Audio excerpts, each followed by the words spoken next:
Πού βρήκες τον Φρόιντ? Λοιπόν, τον Φρόιντ τον βρήκα Δεκέμβρη του 2024, πηγαίνοντας στο σούπερ μάρκετ στο Μαρούσι. Στο γύρνα λέω ας μην πάω από τον καθιερωμένο δρόμο, να πάω από την απέναντι πλευρά. Και ανεβαίνω τη γέφυρα και βλέπω ένα κουκλί σε μια πιλωτή, φοβισμένος πάρα πολύ. Είχα πάρει νεράκι, ευτυχώς του δίνω νεράκι κάθε τι πίνει. Και μετά με πήρε από πίσω.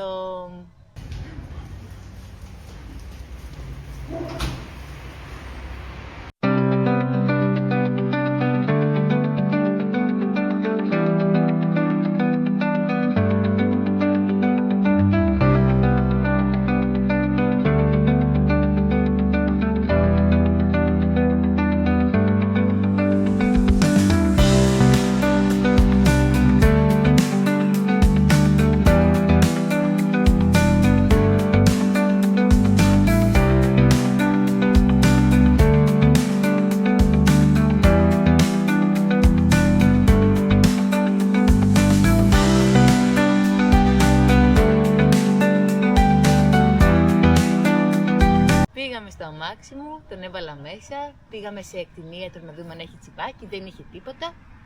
Κάναμε εξετάσεις, ήταν άρρωστο και καλαζάκι και ερλιχίωση. Οπότε φαντάζομαι ότι κάποιος τον άφησε και το παράτησε. Ήταν πάρα πολύ φοβισμένος, σε σημείο που κάποιος άπλωνε το χέρι του να το χαϊδέψει και μαζευότανε.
Δεν ήξερα αν θέλω να το κρατήσω ή αν θα τον έδινα κάπου, γιατί δεν ήθελα να δεθώ πάλι με κάποιο σκύλο και τον φώναζα σκύλο. Φώναζα σκύλο, σκύλε, έλα εδώ.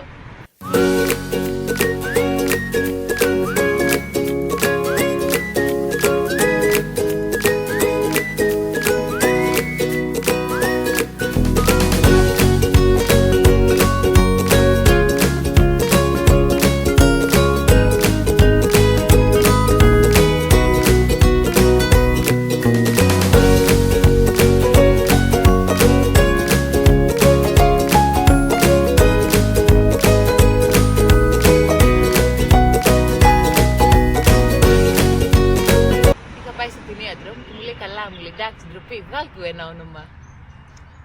Τέλος πάντων και σκεφτόμουν και επειδή ο Φρόιντ μιλάει λίγο, μουρμουρίζει, γουργουράει, κάτι του έλεγα εκεί τα προβλήματά μου, κάτι μου κάνει ου και βγήκε το όνομα Φρόιντ.